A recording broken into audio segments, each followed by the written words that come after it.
आणि आता बातमी पुण्यातून आहे। पुण्यामध्ये जड वाहनांना पुणे शहरामध्ये उद्यापासून नो एंट्री असेल। पिंपरी चिंचवड, मुंबई, सातारा आणि सोलापूरमधून येणाऱ्या जड वाहनांना आता बंदी असणार आहे। वाहतूक कोंडीची समस्या सोडवण्यासाठी पुणे वाहतूक पोलिसांनी हा महत्त्वाचा निर्णय घेतलेला आहे। वाहन चालकांनी पर्यायी मार्गाचा वापर करावा अशा सूचना देखील पोलिसांनी दिलेल्या आहेत। थेट जाऊयात पुण्यामध्ये। मिकी घई आपले प्रतिनिधी आपल्या सोबत आहेत। मिकी, पर्यायी मार्ग कसे असतील आणि या निर्णयामुळे पुण्यातली वाहतूक कोंडी कशी सुटणार आहे?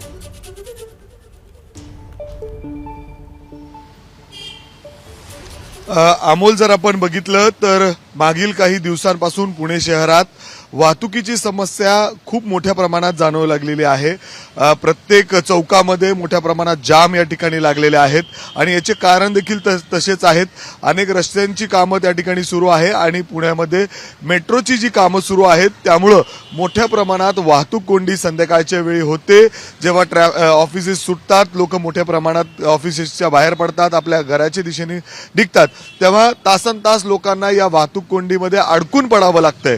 आपण बघितलं की 2 दिवसा अगोदर स्वतः पुण्याचे जे नवीन पोलीस आयुक्त आहेत अमितेश कुमार हे पुण्याच्या विद्यापीठा चौकामध्ये आले होते आणि तिथं त्यांनी अधिकाऱ्यांची चर्चा केली, किंबहुना अनेक प्रश्न त्या ठिकाणी उपस्थित केले की हे काम असं का चालू आहे, एवढं उशीर का लागतंय आणि यामुळे जी वाहतुकीची समस्या निर्माण होतीये त्यामुळे प्रचंड ताण हा वाहतूक पोलिसांवर देखील येतोय आणि सर्वसामान्य नागरिक हे सातत्याने याचे तक्रारी देत आहेत आणि त्यावरूनच काही बदल करण्यात आलेले आहेत। ते खास करून जर आपण बघितलं तर जे जड वाहनं पुणे शहरामध्ये येतात त्यांना पूर्णपणे उद्यापासून बंद करण्यात आलेलं आहे पुढच्या आदेशापर्यंत। आपल्याला माहिती आहे की साताऱ्यावरून जे येतात बरेचदा वाहनं पुणे शहरातून जातात, त्यांना पूर्णपणे बंद करून तिथूनच त्यांना फुरसुंगी मार्ग, जर वेगवेगळे मार्ग दिलेले आहेत। जर आपण बघितलं की पूर्ण पुणे शहराला बाहेरून मोठे रस्ते आहेत, जर आपण बघितलं तर कात्रजहून जर मुंबई एक्सप्रेसला जायचं आहे तर तिथून बायपास बाहेरून आहे, त्याचा वापर करावा। इकडून सोलापूरहून जर पुण्यात शहरात जड वाहन येणार असेल तर त्याला देखील पूर्णपणे बंद केलेलं आहे आणि ते वाहनला जर शहरात नगरला जायचं असेल तर नगर आउटर रिंग रोड बाहेरचा रस्ता आहे, त्याचबरोबर फुरसुंगी मार्ग आहे।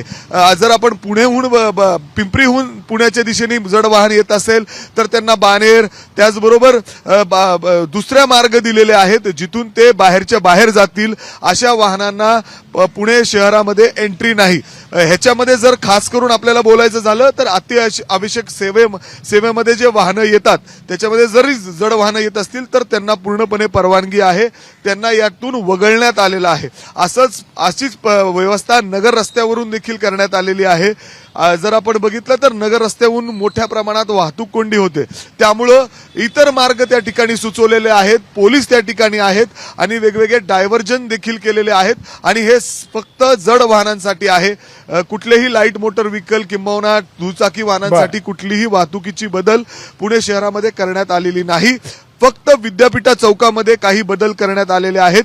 जे वाहनं बाणेरहून चतुर्शिंगी मंदिराकडे जातात ते तिथून हा रस्ता बंद करण्यात आलेला आहे, कारण प्रचंड वाहतूक कोंडी पुण्यातील अनेक रस्त्यांवरती अशी वाहतूक कोंडी असते आणि त्या दृष्टीनं प्रशासनानं जो हा निर्णय घेतलेला आहे तो अत्यंत महत्त्वाचा आहे। याचा नेमका परिणाम काय होतो ते येत्या 1-2 दिवसांमध्ये आपल्याला दिसेलच।